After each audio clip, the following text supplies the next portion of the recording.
You are listening to a Cult Talk Network podcast.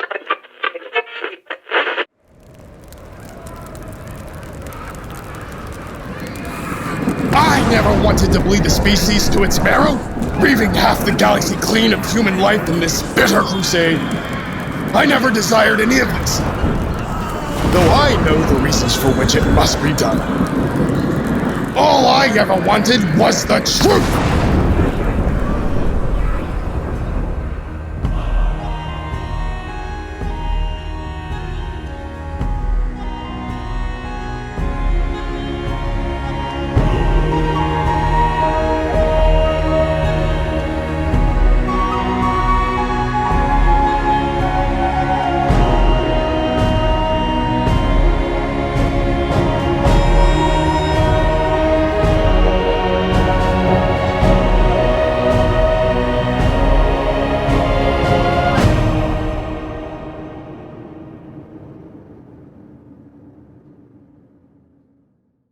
Welcome, everyone, to another episode of Cult of Lore. Hey, guys, what's up? Welcome.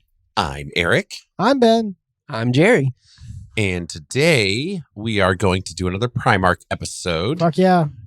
Focusing on the traitor Lorgar. Very controversial figure in the 40K universe. Yeah, is he pretty? I'm not sure about a lot of the fan reaction to it.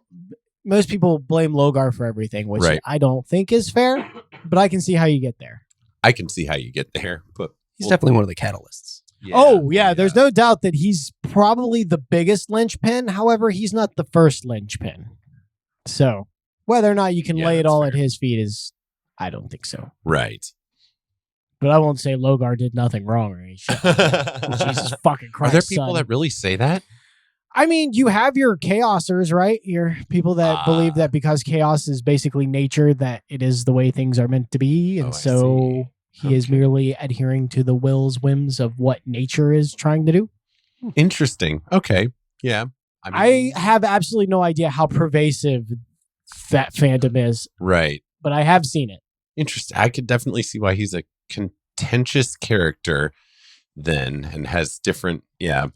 I mean, what I like about chaos in general is like, it's not just like, man, we're evil and horrific and stuff. Like you can clearly see the whys of Yes. how people fall to it. Yeah. And that shows well. I'm just off the, And I just came off the book First Heretic. right. Oh So yeah, I got for a sure. really And good I do taste of believe that. there is a danger in the fans to write off, because I've heard the word bearers described as just mustache twirly villains, and that's it. And I think there's a danger there to write them off that way. And they it's easy enough to say that they are kind of that now in the 41st, 42nd millennium, right? Now that everything's kind of come to a grinding halt, Lorgar is, I guess, re-entering the scene finally. Oh, really? Yeah. But we don't know to what extent or what's really going on with him yet. It's just something that's been hinted. Yeah. But he has been secluded for a long time compared to the events that we're primarily going to be talking about. So he wasn't influenced in them, and they were really just kind of spreading chaos calls and stuff. So it's real easy to see them as that now. But if you go back to the Horus Heresy and kind of where it all went wrong, there's a lot of good characters. There's a lot of good stuff there. There's a lot of interesting relationships with Lorgar and the other Primarchs themselves. Yeah.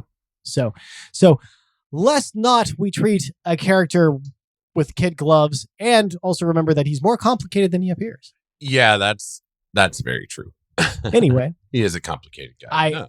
I do kind of enjoy the word bearers because I feel like they're mistakenly attributed to just being Yeah, evil for evil's sake. There's a lot more there, I think. but they are pretty rich, like on a philosophical and kind of emotional level. Like there's layers there. I was trying to think of something more clever to say about it, but Nuance. there's nuance. Yeah.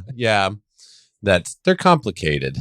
Anyway, we'll start, it's hard to separate Lorgar from talking about the word bearers. Like, and when we do these Primarch stories, we try to not really talk about the Legion and kind of the heroes of that Legion and the stuff that goes on with them. There's a few Primarchs, though, where it's really hard to do that with. Mortarion was one, trying to talk about Mortarion without, like, Typhus and what happened with Death Guard's really hard. Lorgar is another one of those, I think, where it's really tough to talk about the Primarch without getting into the kind of what's going on with his legion. Yeah. But Lorgar, he was just like the other Primarchs. He was picked up from the lab, scattered across the universe. He landed on a planet called Colchis. Colchis was an incredibly religious planet. It worshipped oh my God, what were they called? Old gods. The old said to gods reside in the old faith. Yeah, okay. Which centered on worship. Oh, it actually did center on worship of the chaos god. It did, yes. Yeah. So, They the were primary... like benevolent guises. Yeah, right. Yeah. Ish. Those Yeah, kind rose-tinted glasses. of like the same way with Mortarion, where the overlords were for Nurgle, but they didn't really know it. Right. Yeah. The Colchisians it was just called the Old Faith. I keep trying to be like, what was the name of it though? And I don't think they ever actually gave it a name. I think it was just, and so he landed there and he slowly built up a religious following because his stepfather, Corferon, was a pretty religious fanatic before Lorgar ever met him. Yeah. And then he met another guy whose name goes, sort of, is Erebus. Sort of. So Erebus is not Erebus. We don't know what Erebus's name was before he took the name Erebus, but the original Erebus was a really well-liked kind of Jesus-like figure in Colchis. He would go around. He was known for having writing on his skin, kind of what became the word bearer standard look, right? He had that first. Okay. Yeah. And he would go around and preach to all these different towns, and he was known as like a very wise and saintly man. Well, this guy killed that Erebus and took his appearance and his name. Oh. What? So even from the get-go, this guy was bad. Wow. Huh. Probably an agent of chaos of some Yeah, sort. like So- probably some sort of demon. Do we know any? I don't. We don't know anything. He's not a about what he demon. was. He's not a demon. You don't think so? No, because he's trying to get to ascendancy. Like, Oh, I see. Okay. He's even every time I and This guy demons. pops up in Demons. I don't conversation. believe that demons can actually be made into Astartes. gotcha. But anyway, Corferon and Erebus became kind of like his disciples because Lorgar did what Primarchs do. They rise to the top of the society, which meant that he was like the high priest. And he had enough psychic inkling to kind of understand that the faiths that they had were no good, were bad. And so he led a unifying war on Colchis to unify them all together because he knew that the real God would be coming. He was like a prophet to them. He was Correct. getting visions of the coming Lord. Yeah. Of course, this God is the Emperor of mankind. Lorgar bends the knee to him. Right away. Right. Um, The whole planet kind of goes up in celebration, Yes. worship. which is very interesting because the Emperor apparently didn't set them straight, because it talks about how they had, I think it was weeks of celebration. Yeah. Months it wasn't. Months. It probably was. Yeah. Sense. And he was like, everybody celebrate. And the emperor was like, I kind of got other stuff I want to do. Can we go? But he wasn't like, no, none of that. Yeah, he didn't no, Yeah. don't worship me as a god. He was just like, I got other stuff I need to do. Yeah. I want to get out of here. It's been fun. Bye. I got a crusade to do. Right. And so Lorgar goes with him. He takes Erebus and Corferon and kind of the people that fought with him, as the Primarchs tend to do. Corferon was actually too old to become an Astartes. He became kind of an Astartes light. Oh, interesting. Okay. Gotcha. He was an augmented human, but he was still human sized. So he was quite a deal shorter than the other Astartes. Oh, okay. I wondered how that went because when I read that, I was like, how did he look after that?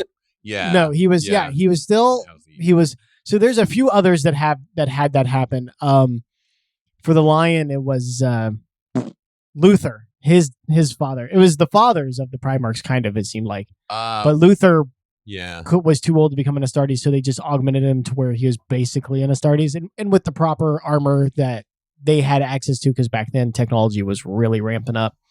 They could basically deal out the difference. Yeah. But Corferon and then Erebus, of course, became first captain. Yep. Chaplain. first chaplain. That's what it was for the word bearers. First chaplain. But the first captain equivalent. I think Corferon actually held the first captain title, but but it was split between them because those two had equivalent power. Neither one of them could usurp the other. I see. It's just, I think because Erebus took more of a religious bend, it appealed more to Lorgar. The title appealed more, and Corferon. I think Corferon just ultimately served the gods as a means to an end for power himself, where Erebus was your true believer. And so through this whole thing, while we're talking about Lorgar, those two kind of develop along those lines. For Corferon, it's like using cultists and stuff to bleed them out so that he can gain more power and to get more chaos demons under him and things like that. Where for Erebus, it's more like the ruin storm where he's trying to exert the will over the warp so that the gods can get what they want. It's a much more it's a lot less self-serving and a lot more like true believer-esque. Yeah. Which is what allows Erebus to go to all the other different legions and corrupt them as he does. Yeah. Because he is a true believer. Yeah. But Lorgar, so Lorgar has these two kind of snakes in his ear from the very beginning. And, whenever anybody sides with the Imperium, they have to swear kind of allegiance to the Imperial Truth, which are there are no gods on land or in the sky, right? Yep. They just don't exist. Yep. Corferon and Erebus took that oath, never actually believed it. Yeah, they still worship the old ways, right? Yes. Yeah. Yep. They were still, although Erebus, so Corferon was much more traditional, I think, than Erebus was. I think Erebus sensed an air of change. Yeah. But Lorgar, so he took over his legion, which was called the Bearers of the Word at the time. And their armor was pretty cool. We'll find a picture of it, right? Yeah. And it's this very gray armor with a lot of torches on it. And they had like metal scripture on there. And they were not soldiers. They were diplomats. Yeah. Yeah. They would be the legion that would go out and talk to the different realms before the emperor showed up. Yeah. And prepare them kind of. Or negotiate. Or, yeah. Yeah. Because it's one thing it's very easy to forget is when we talk about 40K and they say like, the Imperium gives you this, either join us or just be swept aside or taken by force. That is true.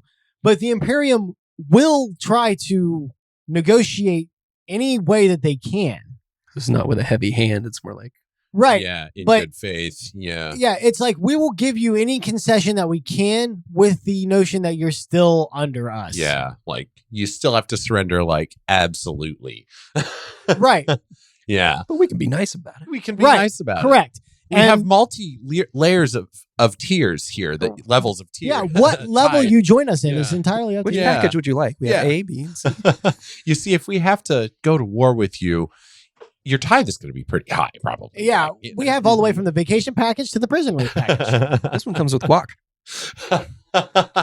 So the bearers of the word were the ones that were like in charge of facilitating this transaction between the Imperium and other entities. Yeah. And then, of course, Lorgar took over, and not a whole lot changed. For the exception of their conquest rate started to plummet. Yeah, it like slowed down a lot because they were sticking around to convert everyone. Yeah. And kind of rebuild the cities, but also like that's right, because enhance the worship of the emperor. Oh yeah. So Gilliman and the other ones would rebuild, but it wasn't taking them anywhere near the time. And the Imperium sent investigators that found that they were converting the planets to the worship of the emperor, which was strictly forbidden. Right. And that's what was taking up the extra time because, it takes a while to indoctrinate an entire planet and an entire system. Right. Of like 300 or 400 planets. Yeah. But we don't. It seems like this has been a problem before, though. Oh. Because when this happens, the immediate reaction is from the Emperor's Monarchia. Monarchia. Let's talk about Monarchia. So Monarchia was considered to be the perfect imperial city. Yes, and it was glorious, resplendent, tall towers and monuments to the emperor. It was like technology of vast. They paid their tithes. It was what the word bearers envisioned the Imperium was meant to be. yeah, it was called the perfect city. And by all accounts, it was a peaceful place. Yeah, yeah, it was like their pride and joy kind of. yeah, It was. just that crown jewel of the Imperium is really what they probably wanted it to be. Right. And Yeah. so what the Emperor did was task Gilliman and the Ultramarines to completely level this city to ashes. Yep. They gave the people 7 days, 7 days. to evacuate. Yeah, that was one thing that I was actually mildly surprised on. Yeah. I was like, the Emperor actually gave them an opportunity to leave. I think the goal was, to teach Lorgar a lesson about it rather than to like destroy him about it. Yeah. Right. To destroy For all the and difference people. that made. Yeah. Yeah. Well, it's very much like a Sodom and Gomorrah. It was like they had fallen into, to use a word, debauchery or, sin. Yeah, even though violate. we yeah, would look at whatever. it as very civil, clean, and Yeah. Right. We would. But like, as far as the ideology went, that was just as bad as sinning, to the Emperor and the Imperial Truth. Mm-hmm. And they even have to further that parallel there, in the Bible, it was Lot's wife. Lot's wife who turned and looked back at the city and was punished for it. by turned into salt. Yeah, being turned into a pillar of salt. And then We find a survivor. we do. And her name is Cyrene. I think you're right on both counts. Yeah, fair. And she was actually, though, ordered to look back. She was, talking to a space marine as she was being evacuated. And he was like, yeah, whatever. And he left the conversation with, look back on the 7th day at your city. Go ahead. Basically like, yeah, fuck you. What, go ahead, do whatever you want, but get out. And so she did. She looked back and she was blinded by the blast that was hitting the city and vaporizing it. Yeah, they were bombarding it with Yeah. nuclear weapons, and it just completely blinded her. Yeah. And that's where the parallels end, because then she became more of a saintly figure. Yeah. The word bearers found her, and because she was the only survivor to have seen the destruction of the city, she became a holy symbol. Yeah. Oh. She was known as the Blessed Lady. I Right. think. Yeah. But what this indicates is the word bearers did not learn their lesson. No. And this was, which is just absolutely absurd, Lorgar. Come on. Like this was an intense lesson to learn. Mm-hmm. Like the Emperor lined all the word bearers up, which is like 100,000 Marines. Like Yeah. this was not a small thing. Yeah. In the ashes of this city. In the ashes of the city with Lorgar there, and then psychically forced them all to kneel.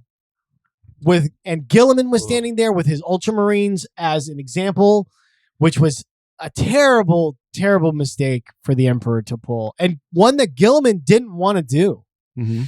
He was totally against this. Yeah. He at least didn't take any joy in it. Yeah. No, So, I believe there's one or two times where he makes mention that he actually asked the Emperor to pick somebody else. really? Yeah. Oh, He didn't. He knew that this would cause a rift between two legions that already had problems, yeah. because one was being held in such high esteem and the other one was kind of being shat on. Yeah. I think that was specifically why the Emperor had picked them It was to do it, is to Yep. kind of show like what they wanted. He wanted them to be like them to be like, yeah. To be the ideal. Boy, I would call that a misjudgment, really, not to question the Emperor did- too much, but, just in case. But kind of backfired a little bit. yeah. Yeah, The hurt pride Mm-hmm.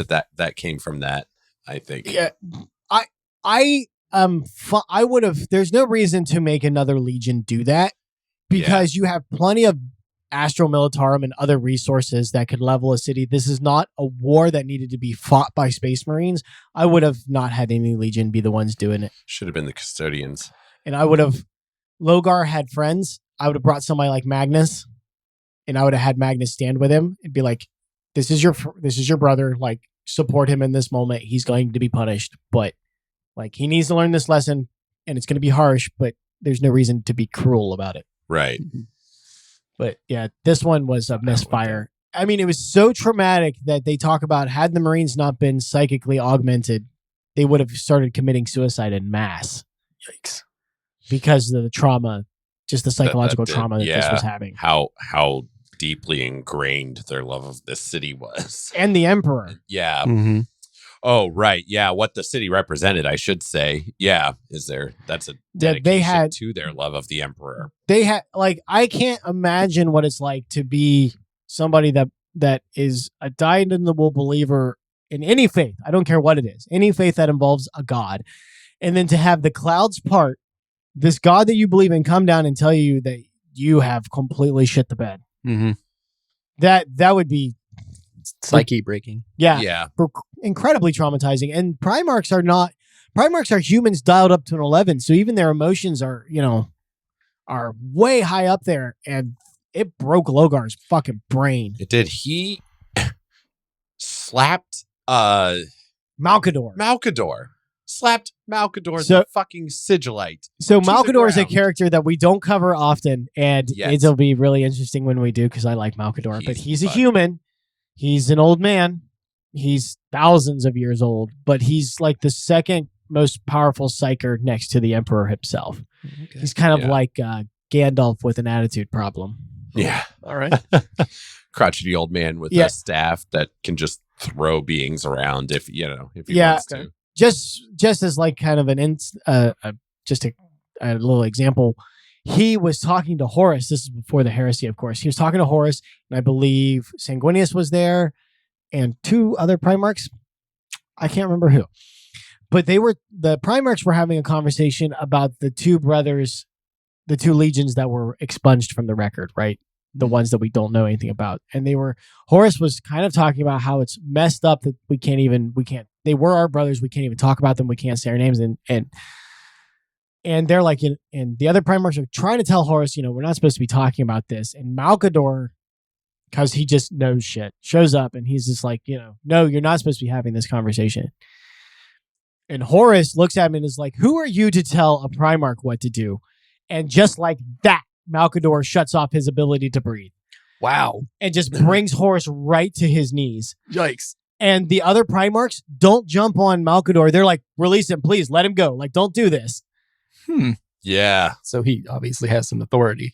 he does. Yeah, he's basically the Emperor's right-hand man. Yes. Yeah. And he's got the power behind. He made, is it Saturn? Saturn? The study break, Saturn's a gas giant. Titan. So, yeah, Malcador actually caused the whole sphere. I don't think Titan's not a planet, it's a moon. He caused the whole moon of Titan to vanish inside a pocket of the warp Oh, you told me. for like 100 years, but in this pocket, it was like 1,000 years, so that he could create a whole new chapter of Space Marines that would then come out. What? That's crazy. Like, Malcador's got weight. Yeah. But Malcador was there supervising the destruction of Monarchy, and Lorgar just hauls off and backhands him. Just mid-sentence, just swats him. He can't... He is so offended and just Traumatized. traumatized He's by this. traumatized by it. Yeah. Yeah. Won't listen to reason. He can't. I don't think he could. Yeah. I just can't believe that, like, is that something that the sigillite allowed to happen? Possibly. Or, okay. But probably not, because, I mean, It probably caught him so off guard, but I hate to think of him as being caught off guard, really. well, Lorgar's the least physical of the Primarchs ever. Yeah, that's true. Yeah. Yeah. I'm not saying that I wouldn't have expected it, but I could see where maybe he would think that it was beyond even Lorgar or any of the Primarchs to even actually do. Because even after he let Horus go from that power, Horus never tried to like hit him. Right. That was never on the table. Yeah. So, So then the Emperor comes down after the backhand. Yeah. And this is where Lorgar's mental gymnastics really start kicking in, because he's completely rejecting what the Emperor is saying telling him, as he's saying it, basically. in his own. Yeah. Mm-hmm. And it's like, he's basically saying, and he's kind of right. If you have all this power and know all this stuff, even if you deny that you're a god, is kind of what he's saying. You know what I mean? Yeah, he's like, you are the divine. Yeah. and you denying it only confirms that you are, because that's what a god would say. Yeah, which I don't necessarily agree with there. No. but Jesus. It's like how he's getting there. I don't know. He needs so desperately to believe in something that he never gives himself a chance to reason his way past like that moment. No, and then he does one better. He goes from that to then, then he goes, well, you're not a god because a god wouldn't do this, so I'm going to go find the real gods. Yep. Is that when he goes on the pilgrimage? It's when he begins his pilgrimage. So after Monarchia, he like secludes himself away, and then the only people that he's seeing is Corferon and fucking Erebus. Oh, yeah. So the entire time he's secluded away from everyone, he's got just going on in both fucking ears. Yeah. And he comes out more affirmed than ever that there's something out there to believe in. And he's gonna find it. Yep. Meant to find it. He must have bring faith back to the Imperium. Yep. He comes to it as like he's going to eventually save mankind by revealing it to them. Yep. And that's where he meets Ingethel. Yes. That's in the Eye of Terror, right? Right. But she's on the ship as a person first. Oh, yeah. Oh, doesn't he go to Cadia? Yeah. Yeah. Yeah, and there's like the spirit people with the purple eyes. Right. Yes. Yep. Yeah. The violet eyes. That's I believe they're actually they're like a shoot off of a navigator house. I could be wrong about that, but I think they're I'm not sure what the history is for that. I think they're supposed to be a shoot off of a navigator house. Huh. Wow. But anyway, And pick her up. Yeah. And they end up getting guided over the course of years for the pilgrimage to Cadia. Right. And they're conquering cities. They're setting records at that point, all the way to Cadia. Like they're conquering planets, moving on at a record pace. They even outshine the sons of Horus and everybody. Wow. But I can't help but wonder how nobody noticed that they were beelining right to the Eye of Terror. Well, they didn't seem aware of it when they arrived. They weren't, but somebody else. But surely if somebody looking at their trajectory, like Malkador or the Emperor. Yeah, right. Someone on their level should have known. Should have been able to see it. Yeah. Yeah, I have to say, boy, the Emperor is disappointing when it comes to Lorgar. Yeah, and his Kind of handling like drops the ball on it. big time. Yeah. Like I don't like the handling of the city very much. I think I kind of look at that and it's like, how could you not see that you would turn him against you by doing that? Yeah, I feel like there's a book or a story that's needed where we have some conversations between Lorgar and the Emperor before Monarchia. Kind of what I've always had the theory that somewhere along the line in the Emperor's past, because we know that he was born and then he grew up, right? He spent kind of his time as a man.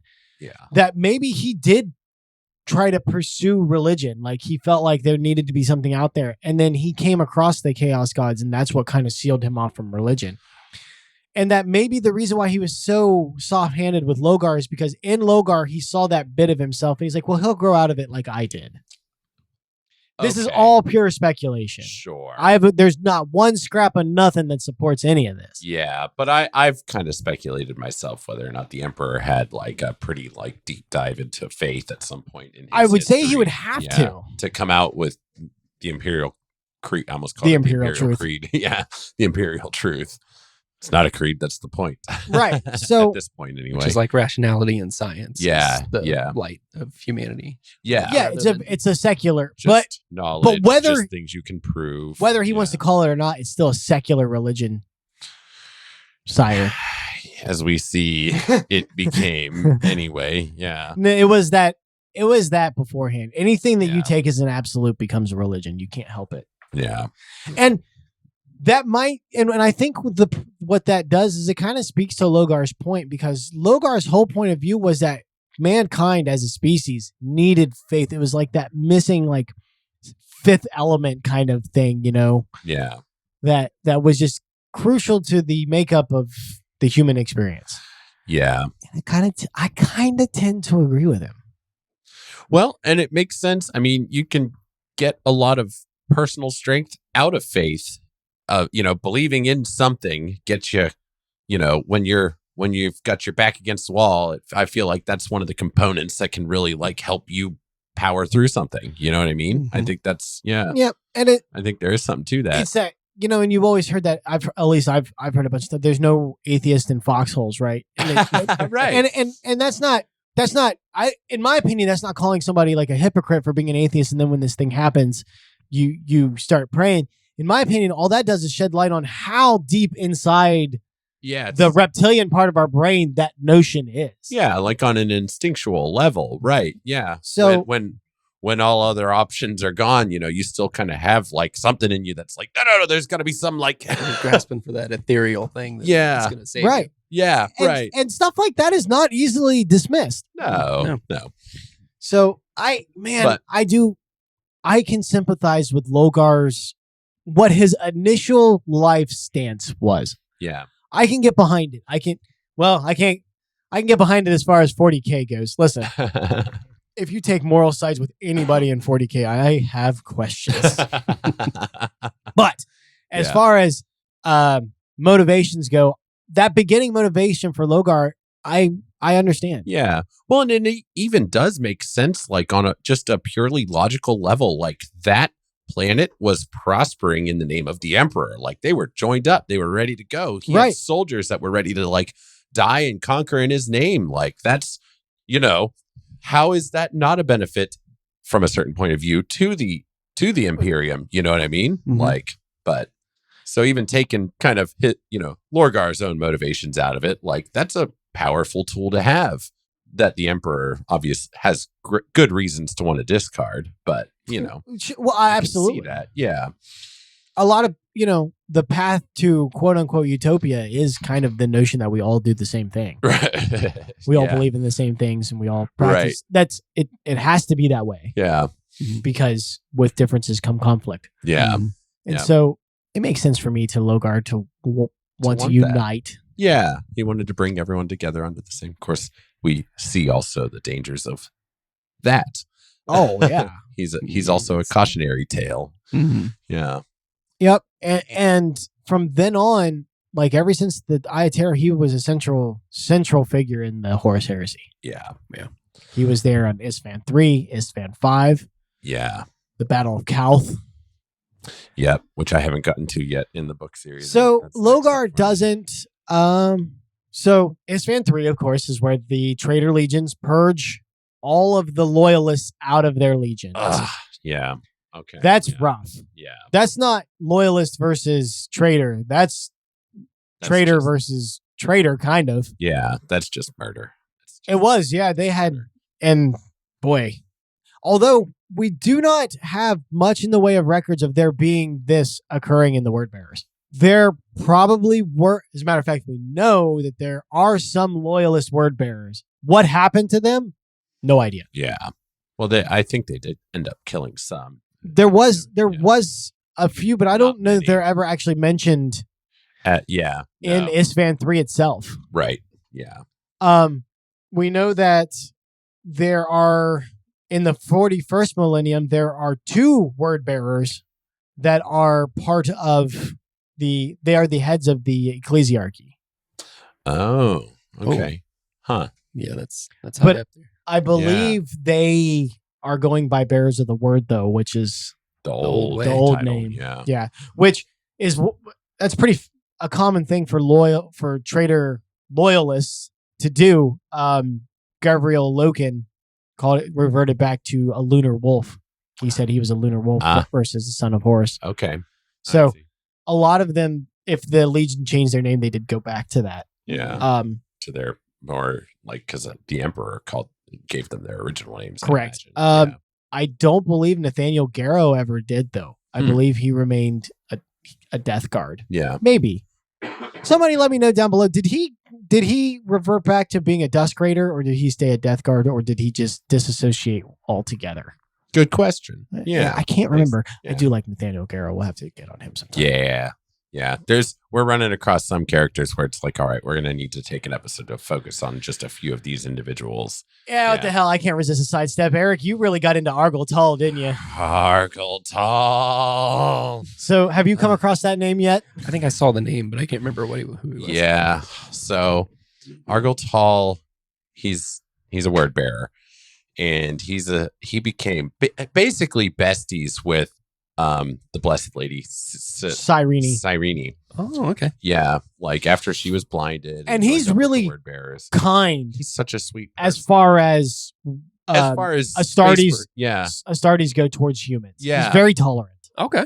Argyle Tall. Like there's scenes that I was reading with him and his interactions with like regular humans, like not even necessarily like military humans, but just people and stuff, like where you could sense the compassion he's got for him. You know what I mean? Like, he doesn't very necessarily much have the is- time to sit and talk to them, but Right. he would. Yeah. He has like the empathy towards them that a lot of other ones A don't. lot of other Space Marines don't have, but I think the word bearers seem to overall, and he was my window into that, and he was a very, like, you could see it very strongly. He confided in Cyrene, especially, like he would just visit her and talk to her all the time, like they knew each other for years and years. And he makes some really bad choices. He makes some horrible choices. Ready for some spoiler stuff, I guess? Yeah, it's been a while, but he ends up pulling one of, just in my opinion, one of the most atrocious acts. yeah, The through the manipulations of chaos, he is brought. Okay, it's during this pilgrimage. Okay, Lorgar sends him into the Eye of Terror. into the Eye of Terror, where he is kind of like through warpiness brought back in time to look at the Primarchs while they're like in their gestational pods, still being developed and stuff like that. in the Emperor's lab. Yeah. Oh, okay. Yeah, he's not the only one. There were a couple other word bearers, weren't there? But Yeah, but I think he was the one that he was did the things. one. Yeah. Yeah. And they're being shown basically like just the lies that the Emperor was given, to them by this demon. I can't remember the demon's name because it was a weird. No, I demons don't. have weird Yeah, I don't names. fucking remember. But, Sorry. it Yeah. basically explained to him that the Emperor used warp magic essentially to help create In the creation Primarchs. of the Primarchs. Oh, That's the missing ingredient to create a Primarch from Yeah. a Space Marine. okay. And then either kind of manipulates him, talks him into whatever, smashing the Geller field that is around and a Geller field protects Anything from warp energy. It's like a membrane that keeps Oh, that yeah, warp. yeah. warp It's power what away. surrounds the ships that they can travel through the Yeah. warp. Encapsulates. Yeah, Yeah. the Emperor had one around the gestation pods of the Primarchs. Yeah, Okay. and he smashes the machinery that's keeping it running, and that's the moment that the Primarchs get snatched up by chaos and scattered across the galaxy. Okay. Argyle Tall, you stupid son of a bitch. He was so good in that book. He's I such know. true believer too. Like he really does believe that what he's doing is like for the good of humanity, because you can tell that he loves humanity. Yes. He loves what he's fighting for. And that's funny, and that's why I think it's a shame to lump the word bearers as mustache twirlers, because at the beginning of it, they really were the ones that did love humanity, right up there with like the salamanders. Yeah, right. And I haven't really like in a narrative experienced a salamander's like compassion for humanity, but I saw it with the word bearers, and that's just what makes everything that follows so damn heartbreaking. And you see that it's reflected in Lorgar in the way he interacts with the other Primarchs. It absolutely is. Yeah. Him and Magnus carry on conversations about philosophy and the meaning of it all, and they're good conversations. Yeah. And they really enjoyed each other's company. And despite what the other Primarchs may have thought of Lorgar didn't seem to really hate any of them. No, I don't think so. He just hated that he was a warrior instead of a. Yeah, he was the only one of them that never wanted to be a soldier. Yeah, he wanted to be a poet and philosopher, right? You know? Yeah, to create beautiful things and to honor the emperor. When the rest of his family was playing football, he wanted to be in band. Yeah. so or actually, it'd probably be more like theater. Yeah. There we go. It really would be. The performing arts. Yes. Yeah. Performing arts. His family was strong, and he was a pansy. Yep. Aw. Lord God. So this was kind of a revelation. Like, this is what I think he calls the primordial truth, that these gods are really the ones orchestrating things, and that's where the true divinity lies now. Yep, and he just falls head into faith of the great old ones. Yeah. Or the great old ones. Jesus, I've been ruinous powers. Ruinous powers. I've been Yeah. diving into some H.P. Lovecraft here recently, and my brain's starting to crisscross. Here's a preview for things to come. Yeah, really. But he goes Chaos Undivided. He doesn't pick any of them. Right. Yeah. He's completely ambivalent, which makes the word bearers a bitch to fight because they can throw some serious muscle around if they need to. Yeah. I think it's interesting. His homeworld's language. Colchizian. Colchizian. It's not cheese. Chizian. Cheese. It was there was a archaic dialect of that being spoken on Cadia when they discovered it. Yeah. They Chaos has been orchestrating this a long time because they were the only ones who could understand what the people were saying. So they were able to hide a lot. Like he was under the eye of the custodians. Like after the city was destroyed, custodes, not custodians. But I mean, the emperor sent a group of custodes with them to keep an eye on them. Yeah, but make sure they didn't fall back into the old ways. Right. Yeah. And they were able to get away with a lot in that initial phase simply because they spoke Colchizian. Damn it. Colchizian, and no one else could understand what was written all in runes all over the place and what was being spoken and stuff. And then they just kept keeping it a secret from them through various ways there was no way for the custodians to learn that language. Yeah. They had to learn it from the word bearers, and the word bearers like, get bent. Yeah. They just weren't. Nope. So, boy, it was just orchestrated all so damn well in Chaos's favor. Well, I mean, they were the perfect patsies, basically. They were willing patsies. They knew exactly what they were doing and exactly what was going to happen. They were fine with all of it. Yeah. A lot of the times, the ruinous powers have to manipulate and lie to up to a certain point, like with the Death Guard, they had to like kind of worm their way into them slowly and then morph them. But with the word bearers, they like surrendered whole hog. They did. Like they could literally just tell them the truth and they would be like, okay, no, cool. All right, we're on board. Yeah, This is the truth now. So, So what's Lorgar? Jerry, you've been kind of quiet. You got anything to add? Oh, no. Fair enough. I just want to make sure I'm learning a lot today. That's fine. I want to steamroll over. But Lorgar, he survived the Horus Heresy, of course. Yeah. He was severely injured by Corvus Corax on Isfan 5. I want to mention this just because. Mm-hmm. So Isfan 5 happens. The word bearers are taking on the Raven Guard. Lorgar decides to go out and fight Corvus Corax, even though he knows that Corvus is going to kill him. Yeah. He gets like impaled through his stomach by Corvus's power gauntlet and like gets rend all the way up to almost his heart, right? Like the only like claws, right? Yep. The giant claws. Those power claws. And like the only thing keeping him from being just separated at the torso is like his spinal cord and a few things of muscle. Because Lorgar's an idiot. Yeah. I don't know what the hell he was thinking. I don't know what he was thinking either. But Corvus is on top of him getting ready to deliver the final blow when fucking Conrad Kurz shows up and just saves his ass.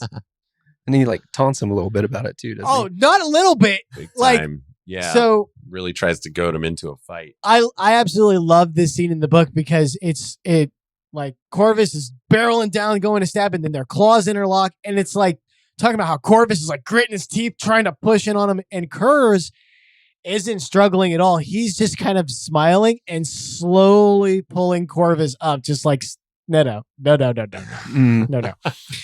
And he's and Conrad looks down at Lorgar and he's like, "Get up, you pathetic piece of shit." Yeah. He's like, do better.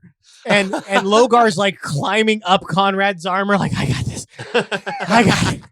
No, I had him right where I wanted him. And Corvus just takes off. He's like, I can't fight Kurz. Like his armor is broken. Like he can fly, can't he? Yes. He have, like, thrusters. Yep. Yeah, so, like wings with boosters on them. Yeah. And it's funny because it talks about how as Corvus is like flying into the air, Kurz is just laughing at him. Yeah. Yeah. I just love that moment because even Corvus, who it's all fun and games till the emo kid gets mad. Like Corvus is not. Everybody thought that he was a pushover. Yeah. And when he hits the battlefield, like they're all like, "What the actual fuck?" That was such a cool scene because it was right. They literally, the Ravens were running up to the word bearers and they were just like, "Oh, hey, good to see you guys." Basically, like we just need to kind of resupply and we'll get back at them. What's your plan of attack? And then they just start shooting them. Jesus. And then Corvus comes flying in like a holy fucking shadow terror of wrath. Because you know how through the word bearers. Like the Primarchs are like 8 to 9 feet tall. So his wings are massive, but his wings are bladed too. So he's just a tornado of blades. Yeah, he's just blendering word bearers as he... Rightfully damn so. That scene broke my heart. Like the actual moment of outright betrayal was horrible. There was so much trust there. And that's why Lorgar was so intent on going to stop him. Yeah, it's because he was just massive. He was killing his sons. And he's like, he was, Erebus and Corpharon were trying to talk They're like, don't do this. And he's like, shut up. They're like, he'll kill you. I know. Yeah, goes anyway. And by that point, as much as I'm so salty about this because I've empathized with a lot of Lorgar's position, right? In this, like, just, Yeah, but in this particular moment, it's just like, don't do it. Well, but I'm rooting for him to do it. It's like, I hope you get ripped in half, you treacherous swine. Right. Oh, no. It's like in this moment, fuck. Look at what you've done. You root for Corvus hardcore. And Corax is like, demanding to know why Lorgar doesn't answer him. I'm like, you owe him an answer. Oh, yeah. It's funny. Eric got to that point, and he's like, you answer him, you son of a bitch. Yeah, Ben was with me for those last couple chapters while I was listening to it.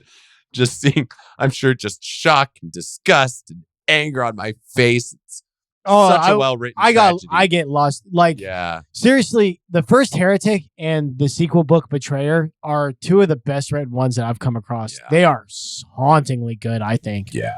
They do. They really, you feel the betrayal in these books. And what this does is actually set up the real, what is still a rivalry, that's putting it mildly, between Corvus Corax and Lorgar.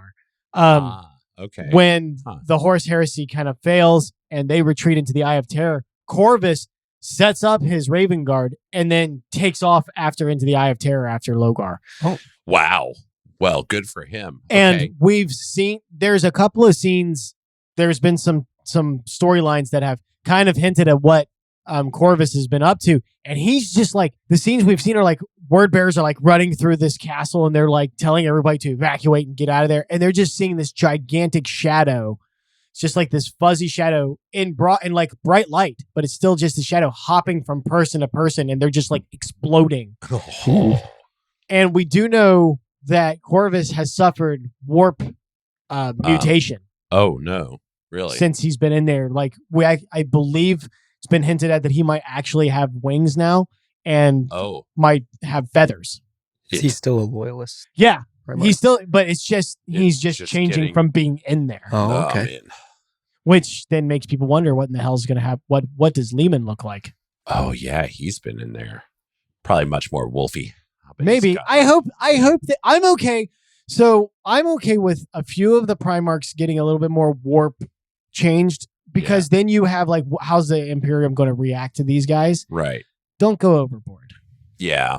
But I mean, the traders had some really cool like warp power ups. I'm glad that there's a little room for the loyalists to have something like that. Yeah. But I'm with you. Like too much would be too dehumanizing, which would be against the point. Yeah, I would like to see something where, like, maybe if you want to give something for Lehman, I would make it to where the more feral he becomes on the battlefield, he starts to wolfen out some. And then kind of when he's calm again. Yeah, almost like a Hulk. Yeah.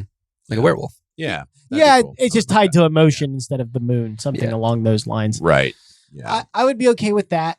But yeah, I wouldn't press it too far. Right. But Lorgar, it's kind of a shame. We got to see all of the Primarchs ascend to demonhood, except for kind of Lorgar, I think. Oh, yeah. We know that he built a temple in the warp that was made up of the bones of the 1 million slaves that built it. Oh, wow. Great Wall of China vibes. Yep. Yeah, no kidding. And then he ascended to demonhood through, I believe, the only real quote on it. Now, I just haven't caught it yet. That's entirely possible. And if there is more that's been produced that I don't know about that talks about him ascending to demonhood, recommend it because I want to know about it and I want to read it. But it's basically like a throwaway line, like he ascended to demonhood through the many atrocities of the word bearers. Interesting. Lazy. Or yet to be fleshed out. I mean, yes, but get on it. But I would say they have done a lot of atrocious things. So Yeah. that kind of makes sense. It's got I mean, I'm not saying that it doesn't make sense, but I'm just saying, like, when you're going to ascend a Primarch to demonhood, I see.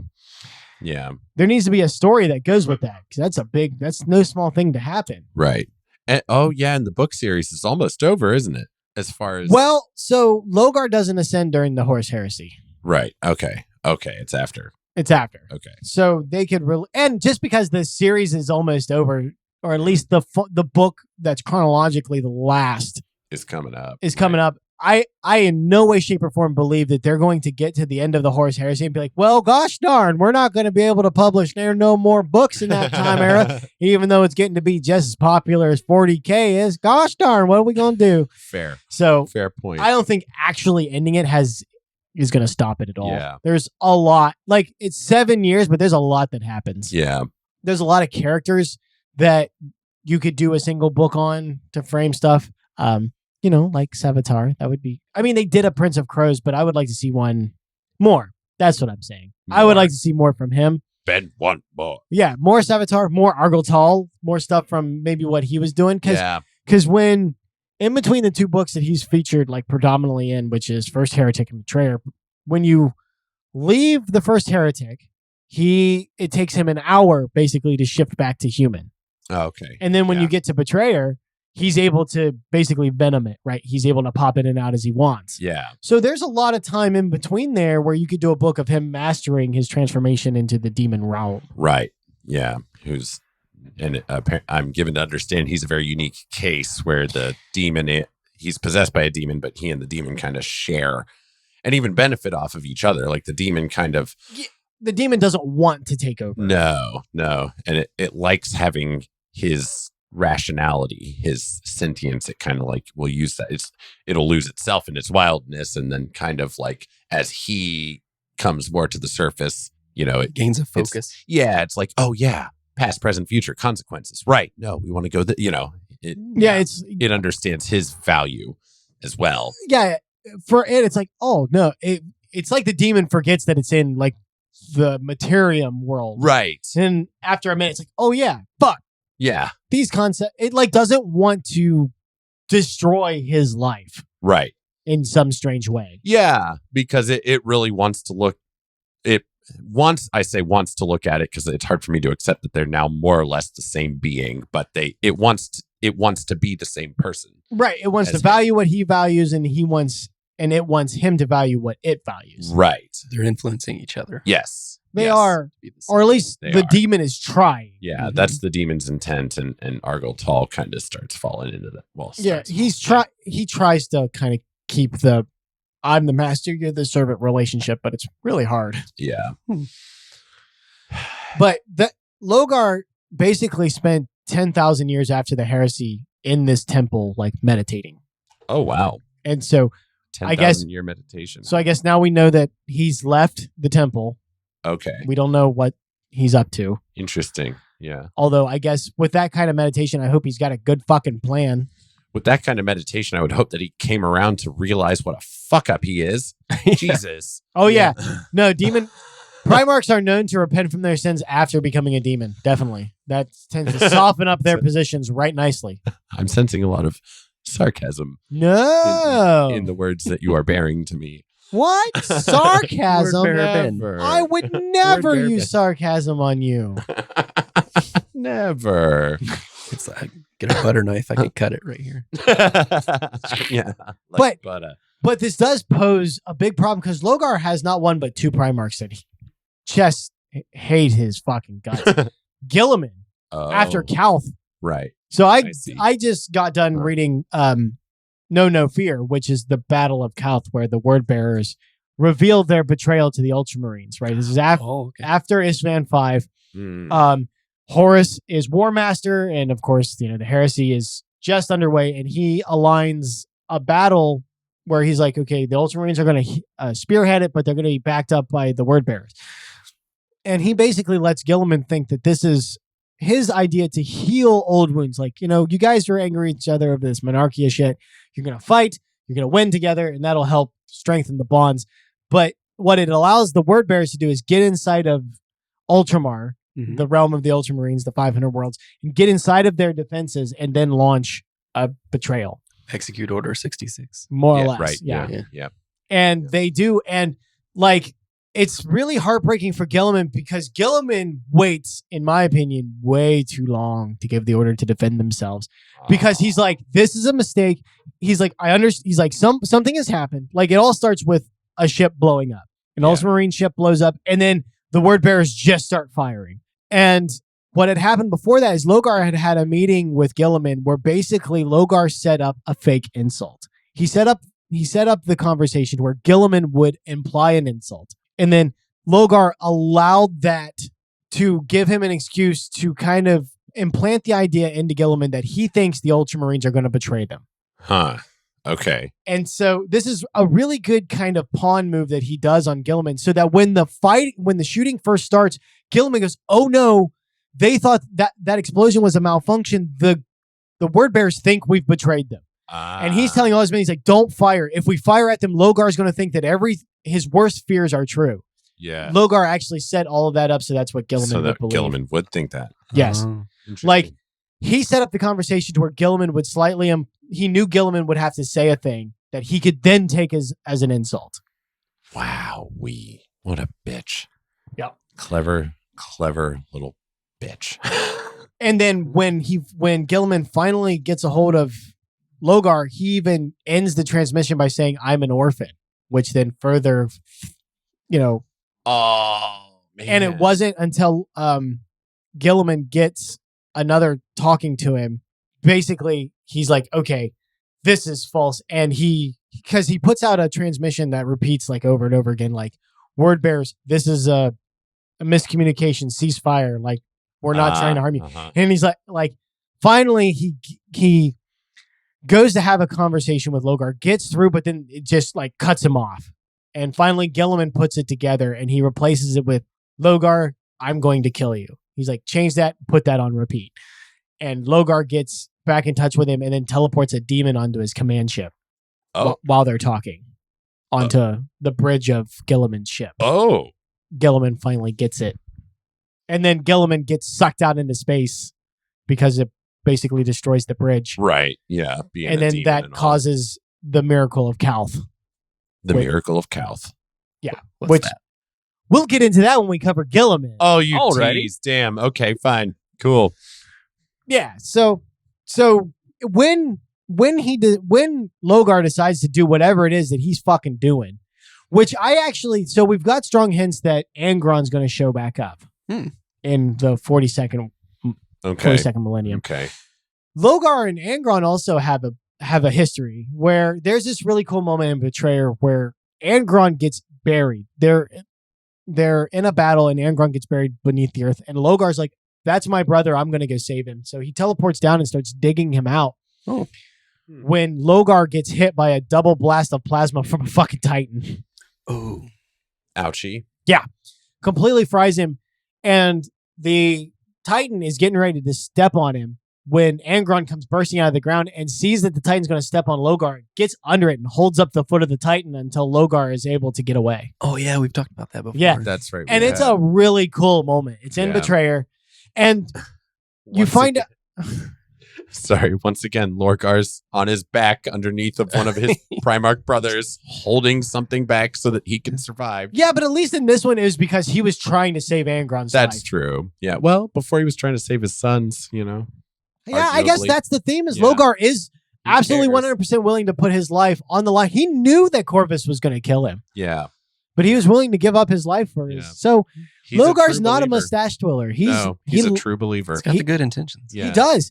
And I think part of that does manage to reach Angron. Despite what, all the insults that Angron hurls at him and shit, just like Angron do. Yeah. But I think because Angron's getting ready to come back, or they're hinting that he's going to come back, I think Lorgar is going to come back kind of part one, part two. Yeah. Cool. But we'll see. Yeah, this is neat. All these little, waiting on the brink of, just rumor of different Primarchs coming back.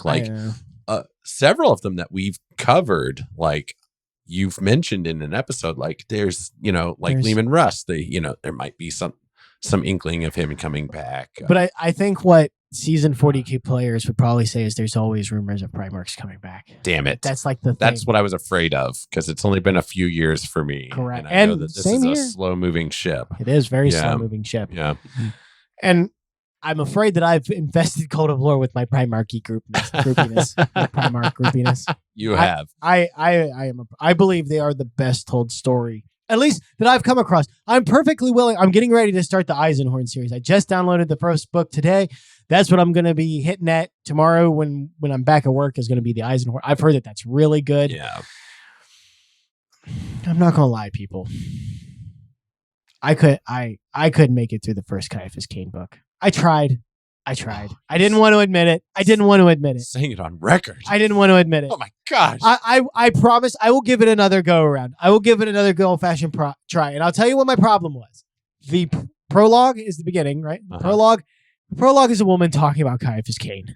And what she says is like, he pretends that he's this, that, and the other. He pretends that he's a coward. He pretends that he's a moron. But he's not. He's a hero. And then that prologue is kind of long. Oh. It's a long time for you to be telling somebody about a character versus showing them a character, right? Sure. Yeah. Then you get to the first chapter of the book, and it's Caiaphas Cain telling you the exact same thing. Oh, no. Telling you, not showing you. It's his inner monologue. And it's basically the same shit that the woman just told you. And so I'm like, I just couldn't get into it. I was like, I want to get into the character. I don't want to be told about the character. Learn about him through his actions. Yeah. Let me come to that conclusion that he's not a coward or he's not this, that. Let me come to that myself. Don't tell me. Right. Don't tell me that he is. Let me come to that. Yeah. And so that was that. And maybe it just caught me on a bad, I had just come off of the first Heretic, which is a very actiony book. I had just come off of Betrayer, which is, I just come off of these things where a lot happens, very kind of fast paced, there's a lot that goes on. So maybe it just struck me at the wrong time. I am going to give it another shot, I promise. Yeah. But just at this particular state, man, I just couldn't do it. I came home and I told Eric, I was like, I just feel so bad. I just can't. Also part of it is I'm at this stage in my fandom, and now maybe this changes. I don't know if I'm not really liking having a big heaping dose of comedy in my 40K. Gotcha. Right. Yeah. I understand that, which is really funny because some of our original stuff that we're working on does have a pretty comedic bend to it, like our Garden of Nurgle, and then we're going to end up doing Zeech or something. They do have a comedic bend to them, but also I produce content that I don't like. Right. Yeah. I don't listen to podcasts of people talking. I listen to like informational podcasts, and then the books and laid out, correct, pointed. Yeah. So I'm not a big fan of comedy in my 40K yet. That might change. Right. I'm open. I'm by no means trying to shut it all down. I'm trying to be as open-minded as I because can. it certainly does have its place in there. The orcs' red vehicles going faster. See, now like, orcs, shit like that is funny. Maybe that's what it is I'm used to the comedy belonging to the orcs because I find that shit hilarious. Right. And right.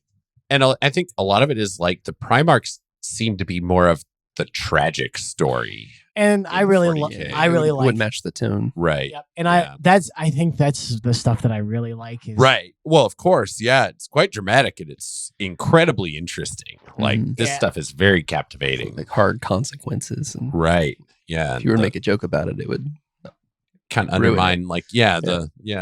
And this is really like the pantheon story of 40K, right? It's right. The story of the gods. Yeah. Sort of. Yeah.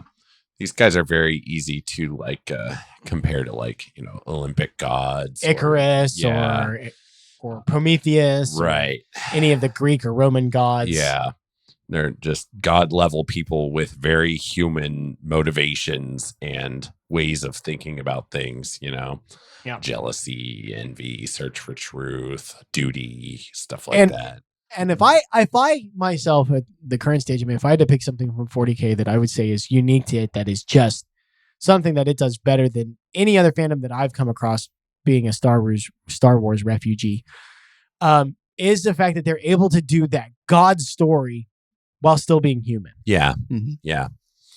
I would say that's true. And the fact that they can do it where you can understand the perspectives of two sides of a conflict very well in this case. Oh, yeah. When it comes to heresy, like you completely understand a lot of it, even though I think that's what gets me so riled up about like the word bearers and Lorgar and stuff, because it's like, I completely understand your perspective and I hate what you're doing. I actually think that's what Lorgar, that I understand. Yes, right. And I think that might be what Lorgar brings to the table. Yeah. Is that if you give his stuff a chance, if you read and listen to his books and you get into his story, it provides a lot of understanding of how things got to where they were.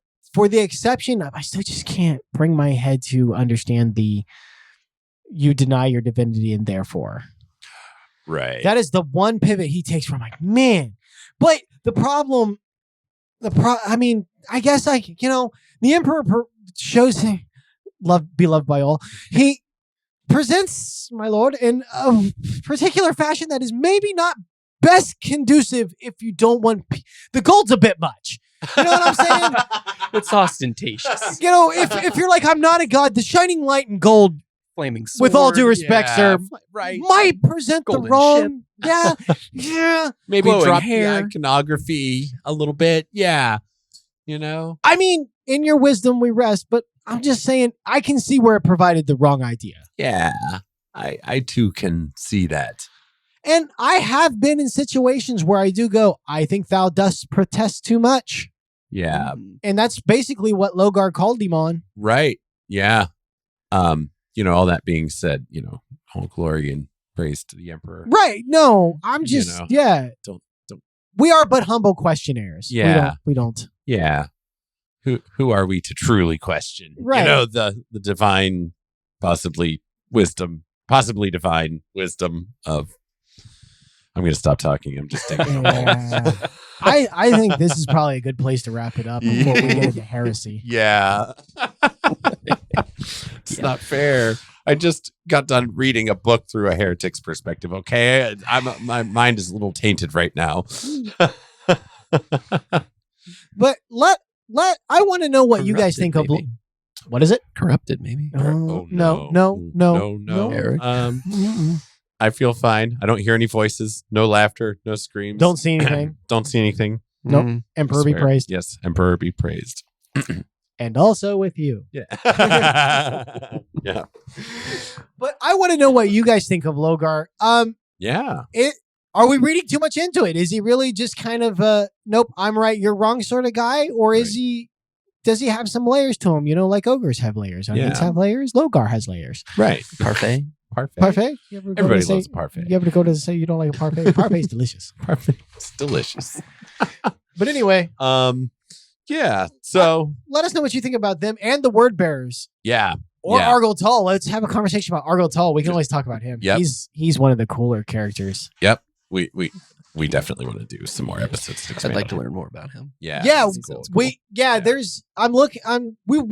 and Eric were tossing around doing an episode that's not the first captains, but there's a lot of first captains that would be on this list where we would be looking at kind of the second belows, Typhus, Sevatar, Argyle Tall. I'm trying to think for the loyalists because we've just been naming off traitors. Give me Lehman Russ's guy's name. I can't remember it offhand.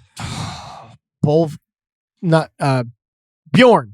Okay. Bjorn. Yep. Then there's like Garvio Loken. There's Nathaniel Garrow. Oh, Garrow. Yeah. Garrow's one we could do. For the Imperial Fist, it would be Sigismund. Okay. But I think we'll do 3 traitors, 3 loyalists. Yeah. There we go. And probably split. Raldoron. Oh my God, I almost forgot Raldoron. Blood Angels. Actually, I probably wouldn't do Raldoron, although I really like Raldoron. I think if I were going to do a Blood Angel, it would probably be it'd be the Flesh Terror. Ah, okay. I really like the Flesh Terror. So let us eat shit, traitor. God damn, that was motherfucker. That was a good moment. Just eat shit, traitor. Jesus. If you don't know what we're talking about, go back and give Echoes of Eternity a listen. It was a moment between two brothers that one was a loyalist, one was a traitor, and the traitor was just begging him to talk to him, and then at the end of it, he's just like, eat shit, traitor. Oh, so good. Wonderful line. Yes. But yeah, let us know if you guys would be interested in that type of episode. Yeah. If not, we're probably going to do it anyway. Right. It'll just take a backseat to some other episodes. Exactly. And to talk a little bit about what we have coming up, next month is December. Our one of the episodes in December that we're going to do is going to be a little special. I don't know how much you want to talk about. No, that, we absolutely Ben, can. okay. We're going to do a celebration of Sanguinala, which is kind of like the 40K equivalent of, it's like Christmas and Easter all wrapped up into one. Yes. But it's the closest thing to have to Christmas. Uh-huh. So we're going to have a Sanguinala holiday episode. That'll be part of the Cult Talk Net Christmas stuff, probably. Yeah. At this point, no, not yet, but you will be seeing, for those of you that are on the Cult Talk Net download feed, you're going to be getting a Thanksgiving. Right. Some episodes that aren't tied to 40K. You know, what we are, I think, going to go with forward is on all the feeds, including Cult of Lore, our Cult Talk Net holiday specials are going to be posted on those, just so everybody gets a little dose of holiday cheer. So you'll be, I don't think it'll be out yet, but you guys will be getting Planes, Trains, and Automobiles. Yes. Yeah. So it's going to be a movie review. So that's coming out. So don't be surprised. That is different. Obviously, it's a movie. It's got nothing to do with lore, but that will be cropping up on your feed. Obviously, it'll be on YouTube. Yeah. But so you'll be seeing that. Yes. Rumble. Yes. Rumble's coming up. We are uploading our stuff onto Rumble this month. Yep. And we are going to be doing some Rumble exclusive content. Yeah. It's not going to be 40K related. Right. Just because I'm looking at doing, when we do Star Wars, I'm looking at that being Rumble, because there's some shit I'd love to say about Star Wars that I absolutely can't say on YouTube. Will get us in some trouble. So I'm looking at Star Wars being a Rumble exclusive, just because that's going to be ugly. I've got some very strong opinions on it. Yeah. And it's not, it's nothing that other people have not said before me, better than me. I'm going to say it anyway. Also in December, we are going to be taking a step outside of Warhammer lore to cover Krampus. Yes. Ooh, the Krampus. Yes. Krampus is going to be our Cult Talk Net. I think we're going to, let's try to drop that on Christmas Eve. We'll see what happens. Right. Don't hold us to that. Right. But we might alter the release date of that second episode for Cult of Lore to drop it on Christmas Eve, or maybe the day before Christmas. I kind of like the idea of dropping things the day before the holidays, because people tend to travel. Right. Yeah. We'll get with our marketing team. Hello, Michael. And we'll see what they think. Yeah. But Krampus. Yeah. So we'll have the Sanguinala episode to make sure that we're staying on top of our 40K. Of course. But we're going to be covering Krampus. Yes. Yeah. That'll So another step outside, just like we did with Werewolves last month. Yep. And then after that, we'll be back to our regularly scheduled Warhammer content. Yep. Until to start the new year with. I don't know. We'll have to see what the next holiday is that we do a diversion into. Right. Easter could be interesting. I don't know what the hell's going to happen with that one. I don't know. Yeah. You know what? We could do an episode on Esther. Astara, the kind of the ancient deity, the spring god. That could be cool. That would be interesting. Yeah. We could go a little pagan. I bet we could get Bailey to appear on that one. Oh, that'd be fun. Yeah. So maybe we'll do that for Easter. That might be the next. Yeah. We'll see. If you have any suggestions, let us know. Yeah. If you guys got a holiday episode that you'd like to see us, a holiday episode that you'd like to see us do, drop us a comment in that. Yeah. I think is that it? I think that about covers it. Jerry, did we miss anything? Not that I can think of. That's good. All right. He wouldn't know if we did. Yeah. Actually, might. Yeah. We're not actually sure what Jerry knows. I think I'll keep it to myself. Just like Erebus. Yep. Good luck. Oh, God. All right. Okay. Well, with that, let's wrap this up. Yeah. With that, I'm Ben. I'm Eric. You're not punning today. Get fucked. I'm just going to go worship the Emperor. No big deal. Just walking away. Go ahead. You can pun. Who are you? I'm just a guy looking at an Emperor, wishing that he's looking at me. I'll take that compliment. Thank you very much. No, we got to get out of here. Yeah. Okay. See you guys. Talk to you guys next time. Thanks, guys. Bye.